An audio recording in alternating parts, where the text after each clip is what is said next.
അമ്പലനടകളും അന്നദാനപ്പുരകളും കയറിയിറങ്ങി ഭിക്ഷ വാങ്ങിത്തിന്ന് ജീവിച്ചു. ഇപ്പൊ രോഗങ്ങളാ, എന്തൊക്കെയാണെന്ന് എനിക്ക് തന്നെ അറിയാത്ത. വഴിയിൽ വീണ് ചാവണേന് മുമ്പ് നിന്നെ ഒന്ന് കാണണമെന്ന് തോന്നി. ഞാൻ പോണെന്നാണ് പറയുന്നതെങ്കിൽ എന്ന് ഞാൻ പറഞ്ഞില്ല. അമ്മയുടെ ശവം കെട്ടിപ്പിടിച്ച് ഒറ്റയ്ക്കിരുന്ന് കരഞ്ഞപ്പോ നിങ്ങൾ കയറി വന്നിരുന്നെങ്കിലെന്ന് ആഗ്രഹിച്ചിരുന്നു, ഒരാശ്രയത്തിന്. ഞാൻ പറഞ്ഞില്ലേ മോനെ, ഞാൻ നാട് വിട്ടു പോയില്ലെങ്കിൽ നിന്നെയും അമ്മേനെയും തീയിട്ട് ചുടുമെന്നായിരുന്നു പറഞ്ഞിരുന്നത്. പറഞ്ഞത് ചെയ്യുന്നവരാ. ഇനി തമ്പുരാക്കന്മാരെ ഭയക്കാതെ ജീവിക്കാം. ഞാൻ നോക്കിക്കൊള്ളാം, കുറവൊന്നുമില്ലാണ്ടേ. പക്ഷെ ഒന്ന് ചെയ്യണം, നാളെ രാവിലെ ദേവർ മഠത്തിലേക്ക് പോകണം. എന്നോട് പറഞ്ഞതെല്ലാം നാരായണനോടും പറയണം. വർഷം ഇത്രയും കഴിഞ്ഞിട്ട് ഇനി വേണോ? അത് വേണം.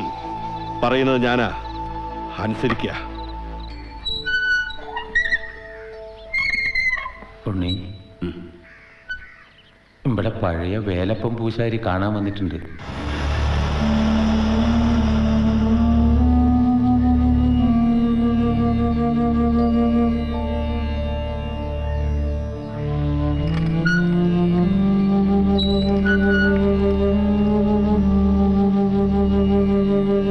വർഷം കുറെ ആയല്ലോ വേലപ്പാ, എവിടെയായിരുന്നു താൻ?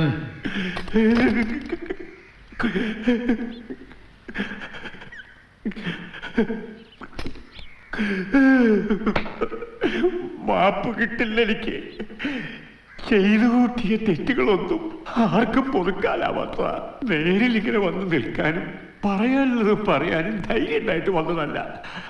പക്ഷെ ചത്തുപോകുന്നതിന് മുമ്പ് ഉണ്ണിയെ അറിയിക്കണം. എന്റെ കുട്ടികൃഷ്ണൻ അങ്ങനെ പറഞ്ഞു. പഴങ്കഥകളായി ഞാൻ മറന്നുപോയിരിക്കുന്നു പൂശാരി പലതും. ഇനി നിങ്ങൾ എന്തൊക്കെ പറഞ്ഞാലും അനുഭവിക്കാനുള്ളതൊക്കെ ഞാൻ അനുഭവിച്ചു തീർത്തു. തേച്ചാലും മാച്ചാലും മായാത്ത പാപത്തിന്റെ വിലാസം അതൊരിക്കലും മായില്ല. അമ്മയുടെ മംഗല്യസൂത്രം പൊട്ടിച്ചവൻ, അവരുടെ നെറ്റിയിലെ സിന്ദൂരം മായ്ച്ചവൻ, അച്ഛനെ കൊന്നവൻ. ഇല്ല, ഉണ്ണി അത് ചെയ്തിട്ടില്ല. എല്ലാറ്റിനും സാക്ഷി ഈ വേലപ്പന. കുഞ്ഞമ്പോ, നാരായണൻ ആ ചെക്കൻ ചതിച്ചു. ഇരുമ്പുകൊണ്ട് കുത്തി ഒന്ന് ആശുപത്രിയിൽ എത്തിക്ക് വേഗം. ചോര ഇശി പോയിട്ടുണ്ട്. നീ എന്താ ചിരിച്ചു പോയി ഏട്ടെ. ഇന്ന് കാലത്ത് നമ്മൾ തമ്മിൽ കണ്ടുപിരിഞ്ഞതാ. അത്യാവശ്യ പ്രശ്നം വന്നുകൊണ്ട് 1 ലക്ഷം രൂപ കടം ചോദിച്ചേ. പണം തന്നില്ല എന്ന് മാത്രമല്ല, എനിക്കിങ്ങനൊരു അനിയില്ല എന്ന് നിങ്ങൾ പറയുകയും ചെയ്തു. എന്നിട്ടെന്തായി? ഒരാപത്ത് പതപ്പോ മുന്നിൽ കുഞ്ഞമ്പൂല്ലേ ഉള്ളൂ. നീ പുരാണം പ്രസംഗിക്കാതെ എന്നെ എവിടെയെങ്കിലും കൊണ്ടുപോവാ കുഞ്ഞമ്പൂ. ആ, കൊണ്ടുപോവാ. നോക്കട്ടെ. ഇതാണോ മുറിവ്? ഇതെന്ത് മുറിവ്? അല്ലപ്പാ,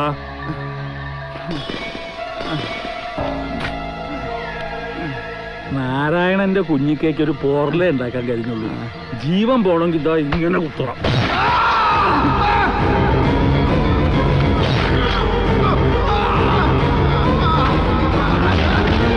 ഇത് ഞാൻ ആ ചെക്കന്റെ തലയിൽ വെക്കും.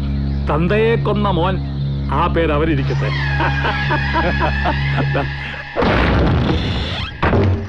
കുഞ്ഞമ്പൂ നായരെ,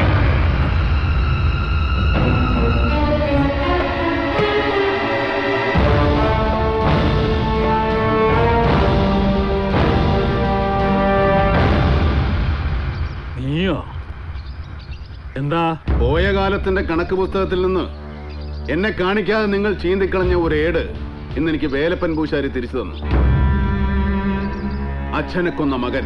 അതെ, അച്ഛനെ കൊല്ലാൻ തീരുമാനിച്ചിരുന്നു ഞാൻ. പക്ഷെ ആ കർമ്മത്തിൽ നിങ്ങൾക്കുള്ള പങ്ക് ഇന്നാണ് ഞാൻ അറിയുന്നത്. ഞാൻ തീർത്ത മുറിവിലൂടെ പ്രാണൻ തുരന്നെടുത്ത എന്റെ കൂട്ടുപ്രതി. ശിക്ഷ അനുഭവിച്ചത് ഞാൻ തനിച്ചാണ്. കുട്ടികൾക്കുള്ള ജയിലിലെ തണുത്ത തറയിൽ കിടന്നപ്പോഴല്ല, പലരും പലവട്ടം മുഖത്ത് നോക്കി തന്തക്കാലെന്ന് വിളിച്ചപ്പോഴല്ല, അമ്മ, ഈ ഭൂമിയിൽ ഞാൻ ഏറ്റവും അധികം സ്നേഹിച്ച എന്റെ പാവ അമ്മ, അവരെന്നെ ശപിച്ചപ്പോ അതെന്റെ നെഞ്ചു പൊറിച്ചു.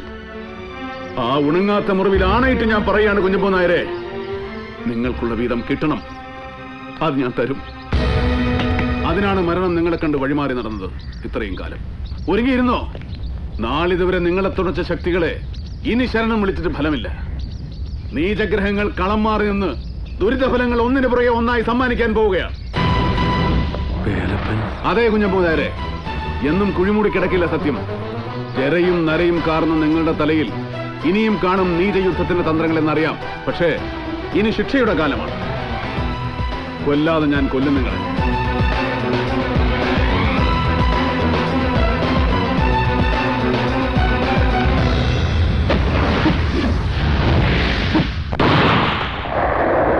അച്ഛനെ രക്ഷിക്കാൻ കാളിയാർ മഠം ഗിരിക്കണ്ട വഴി അതായിരുന്നു. പക്ഷേ മരണം എന്നോട് ദയ കാണിച്ചു. ആ മാഷേ, അടിയന്തരമായി കുറെ ബ്ലഡ് സംഘടിപ്പിക്കേണ്ടിയിരിക്കുന്നു.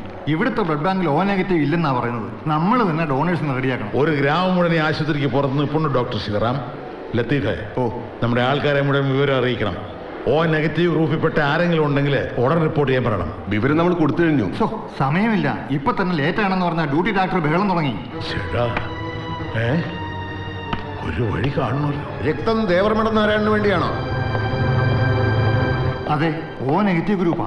ഭാഗ്യത്തിന് ഞാൻ ആ ഗ്രൂപ്പാണ്. മാത്രമല്ല ഞാനൊരു രക്തദാനിയുമാണ്. ഈ ആശുപത്രി ഞാൻ സ്ഥിരം സന്ദർശിക്കാറുണ്ട്. രോഗിയായിട്ടല്ല, മേൽ പറഞ്ഞതുപോലെ രക്തം ദാനം ചെയ്യാനും രോഗികളെ കണ്ട് ആശ്വാസവാക്കുകൾ പറയാനും അവർക്ക് പഴങ്ങളും പൂക്കളും ഒക്കെ സമ്മാനിക്കാനും. അതൊക്കെ വിശദമായി പിന്നീട് പറയാം. ആദ്യം നമുക്ക് ഈ പ്രശ്നം പരിഹരിച്ചോളാം. എന്താ വിളിക്കേണ്ടത്? എന്നെ വിളിക്കാൻ 3 പേരുകൾ സ്വന്തമായിട്ടുള്ള ആളാണ് ഞാൻ. ആലി എന്നും രാഘവൻ എന്നും വിളിക്കാം. ആലി രാഘവൻ എന്നും വിളിക്കാം. പേര് മാത്രമേ ഒന്നിൽ കൂടുതലുള്ളൂ. ചോര ഒന്നാ.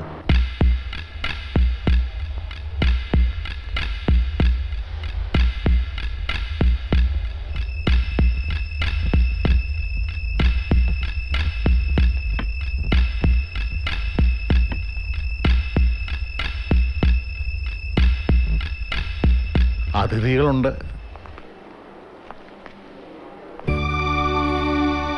നാളെ മാലു ഇതെപ്പോ?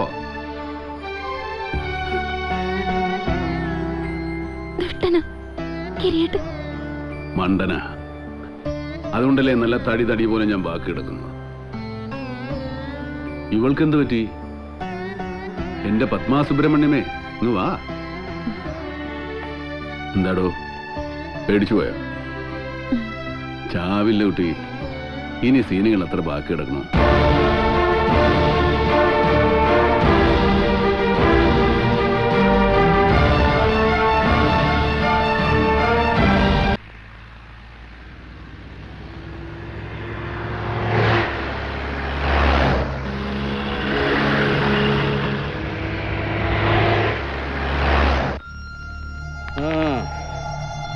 ചത്തില്ല അല്ലേ? ഒരു നൂലഴയ്ക്ക് മാറിപ്പോയെന്നാ പറഞ്ഞ, അല്ലെങ്കിൽ ചങ്ക് പൊളിഞ്ഞന്. കാട്ടിയുടെ മൊഴി പോലീസ് എടുത്തിട്ടുണ്ട്. കൈപ്പഴ പറ്റി പാടില്ലായിരുന്നു.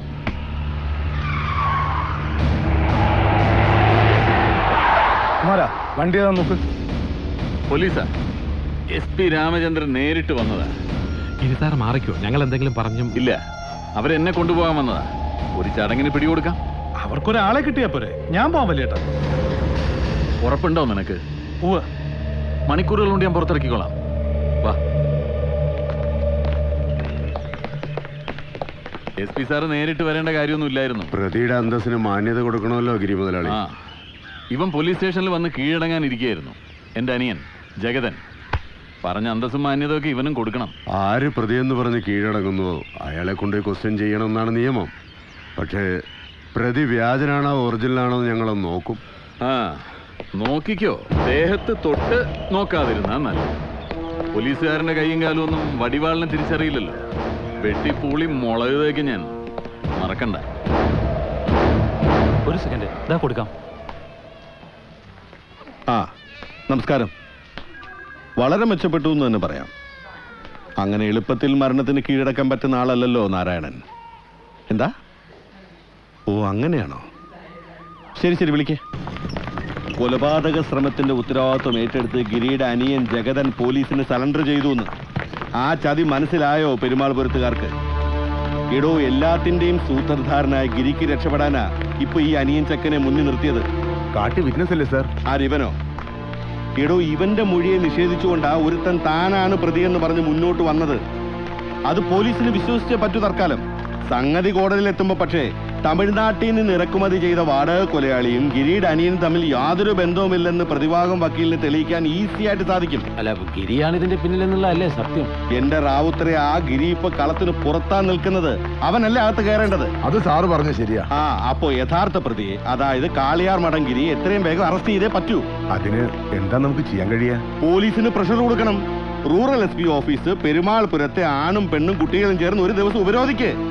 അത് പത്രങ്ങളിൽ വാർത്തയാവട്ടെ, ടെലിവിഷൻകാർ വന്ന് കവർ ചെയ്യട്ടെ. അപ്പൊ മുകൾ തട്ടിന്ന് ഇളക്കം തുടങ്ങും. ഞങ്ങൾക്ക് ഇങ്ങനെയുള്ള സമരങ്ങളൊന്നും ചെയ്തിട്ട് ശീലല്ലേ. സമരങ്ങളെ പുച്ഛിച്ച് നടന്നവരല്ലേ, ഇനി ശീലിച്ചു തുടങ്ങിക്കോ. ഇല്ലെങ്കിൽ നേതാവിന്റെ കൊലപാതകം ആസൂത്രണം ചെയ്തവർ നെഞ്ചും വിരിച്ച് ഇതിലേ നടക്കുന്നത് നോക്കി നിൽക്കേണ്ടി വരും.